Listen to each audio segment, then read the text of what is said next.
Hey guys, Youngblood with you, and recently I've noticed an increasing number of posts on my channel, as well as Reddit and the official forums, asking about what ship is coming next. So I wanted to make a quick video talking about what we think we know at this point to hopefully answer some of those questions. Now keep in mind, no one is really going to know what's actually coming next from a new concept ship, but we can at least have some pretty good ideas on what ships are in the development pipeline based on what we've seen. Now I've covered a bit of this before, so I'm going to try and keep this as brief as possible. Now, what we know mostly comes from the whiteboard that was shown in a video a while back, but there are 3 ships that were listed there that we haven't had concepts of yet, and the first of which is going to be the Origin 600. Now, if we use the naming convention that's already in place with the 300 and the 890, we could probably expect to see the 600 end up being somewhere between the Freelancer and Constellation sized. Now, obviously, this is going to be a luxury craft. It's just what Origin does, probably filling a multi-purpose role like the Constellation, with a focus on cargo and touring, with maybe some exploration and personnel transport flair added in. Now, if the ship is a luxury ship in this size range, we're probably expecting a price range of $300 to $450, but there is a lot of what-if about this ship that we need to kind of know before we really know what the price range is going to be. The next ship mentioned is the Aegis Eclipse, and frankly, we don't really know anything about it, or really have anything to go on at this point.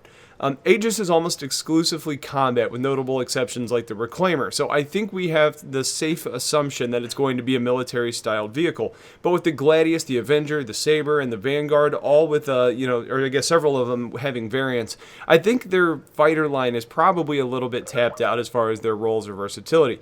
So even with some of those being older models, I think it's probably safe to say that we're going to see some sort of specialist out of this ship, either in something like an electronic warfare type of setup, or potentially an interdiction ship based on the name, eclipsing somebody's quantum drive or something like that. Whatever it ends up being, we're going to need to wait it out, because that's all we have on that ship right now. The last ship announced on the board that we haven't seen yet is the Anvil Hurricane, and luckily with this ship, we actually know a little bit more about this one, as it was one of the options in the voting for the next semi-starter ship. The background we got is that it's a loud from a signature type of ship, or I guess it has a very loud signature, and it's not fast or maneuverable, but it just brings more weapons to the fight with a large array of small bore weapons, hardpoints that allow you to customize in several different ways. They're typically added to militia squadrons when they want to add a quote-unquote heavy to the lineup. Now, I take this to mean that it's going to be fighter-sized, probably with average durability, but more importantly, bringing along somewhere between 6 and 8 size 1 weapons. That's my guess. We may end up seeing something like 4 or 5 hardpoints that are probably around size 2 that would allow you to dual-link size 1s if you wanted to in a fixed configuration. Either way, it sounds like the focus is on tossing as much damage at your target as possible, not outrunning or outmaneuvering them.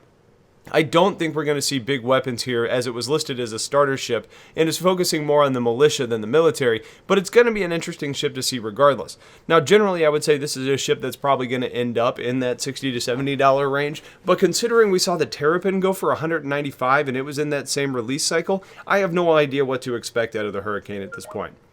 The only other thing that we've really had teased at this point has been the Space Hog, almost like another motorcycle, probably beefier than what we see on the Dragonfly. It would sort of make sense to a certain extent, knowing that there's open-air canopy racing in Star Citizen, so the Dragonfly probably needs a competitor in that circuit.